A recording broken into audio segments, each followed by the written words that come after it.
Ok, pues vamos a hablar del tiempo de residencia hidráulico.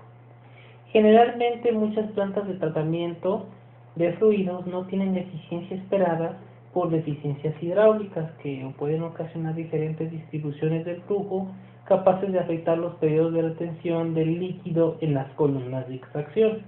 Esto suele ocurrir por cuanto la literatura convencional de tratamiento no provee la información necesaria para el adecuado diseño, operación y evaluación de estas columnas de extracción en las cuales se desarrollan pues estos procesos de mezcla, ¿verdad?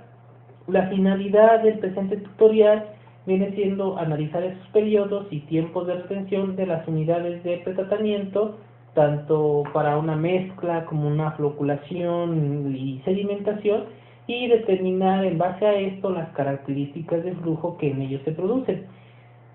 Para hablar de flujo tenemos diferentes modelos de flujo. Estos modelos se clasifican en discontinuo, intermitente y continuo. El flujo intermitente generalmente es un tipo de flujo discontinuo, generalmente es el menos habitual, y va a consistir simplemente en llenar la unidad, dejarla un tiempo, reposar el fluido en ella, mientras se va produciendo el proceso correspondiente, que puede realizarse con o sin mezcla del mismo líquido. Después se vacía y se repite ese ciclo, o sea, volviéndolo a llenar. En la mayoría de los casos no es práctico ese tipo de flujo, ya que salvo que el proceso de tratamiento en sí exija la discontinuidad o se trata de experiencias piloto o pruebas de laboratorio, pues no es recomendable aplicar un modelo de flujo intermitente porque también vas a estar constantemente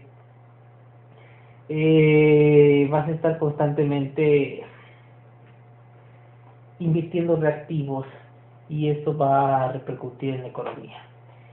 También tenemos el modelo de flujo continuo, que generalmente se tiene sus dos clasificaciones de flujo estable. En este flujo todas las partículas de fluido que entran en la unidad permanecerán en ella al mismo tiempo y de esta manera estos elementos del fluido pasarán a través del sistema y serán descargados en la misma secuencia en que fueron introducidos y no hay ningún tipo de mezcla entre el fluido que ingresa y el fluido que está en la unidad. Generalmente este modelo o esta clasificación del modelo se oye tentador, pero en la práctica generalmente por los resultados que reportan resulta muy difícil lograr un flujo con esas características. También en la otra clasificación de los flujos continuos tenemos a los modelos de flujo con mezcla, que van a implicar una mezcla parcial o total del fluido entrante con el fluido que está en la unidad. La floculación y la sedimentación generalmente es un tipo de ejemplo de este tipo de flujo. Y como lo habíamos explicado anteriormente en la clasificación de los equipos de extracción líquido-líquido, vamos a tener un modelo de extracción líquido-líquido que va a emplear una mezcla y después un sedimentador para separar tanto el extracto como el refinado por medio de la sedimentación ejercida por la gravedad. Bueno, ¿por qué influye mucho este tiempo de residencia hidráulico?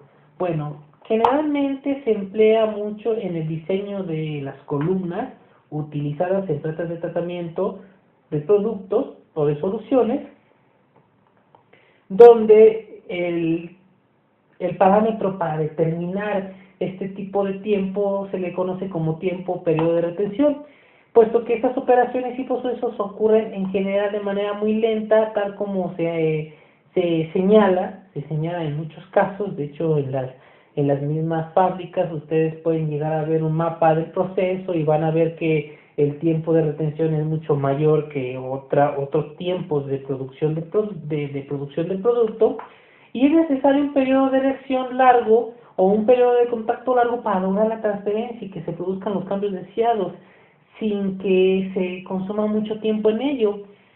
La importancia aquí también es que se verifique para cada una de las partículas y que cada uno de los elementos que conformen las impurezas pues también sean tratados mediante este tipo de, de, de modificación, ¿verdad?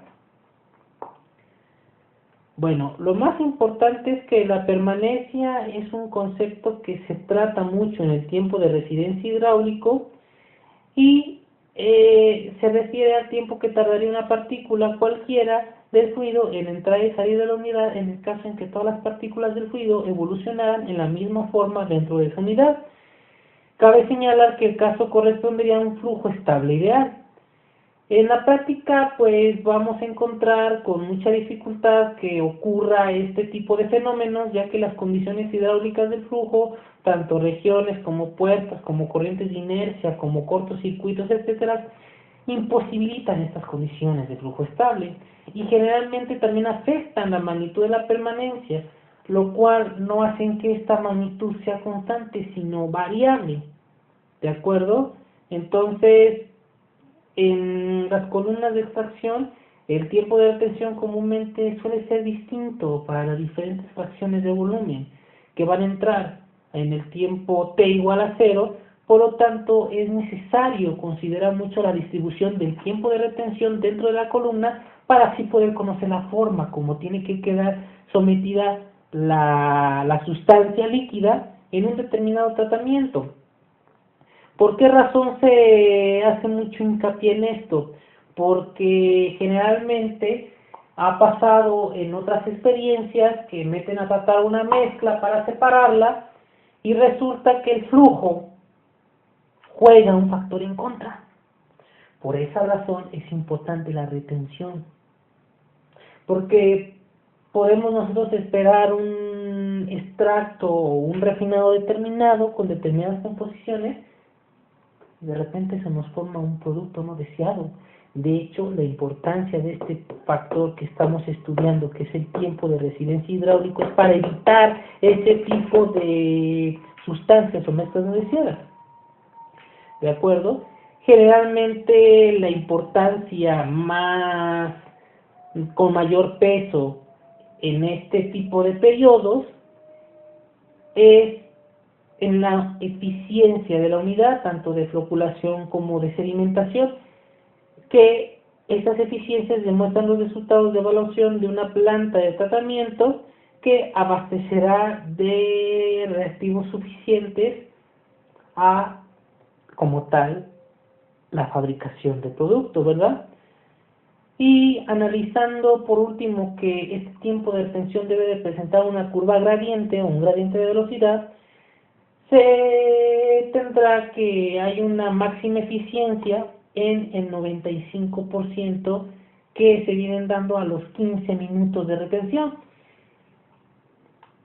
Esto repercute mucho en que, por ejemplo, si nosotros vamos a tener una columna de extracción y vamos a darle un tiempo de retención hidráulica de 15 minutos, tenemos más posibilidades de obtener mayor cantidad de extracto y refinado razonables que este tiempo fuera menor a esos 15 minutos. Entonces, ¿por qué la importancia de estudiar el tiempo de residencia hidráulico? Principalmente por evitar los cúmulos, por evitar el uso excesivo de reactivos y lo más importante, por evitar desperdiciar el menor material posible para así ahorrar proceso, eficientizar, economizar costos y lo más importante, lograr el mejor producto en el menor tiempo, en el mejor costo posible y así incrementar la eficiencia. Buenas tardes.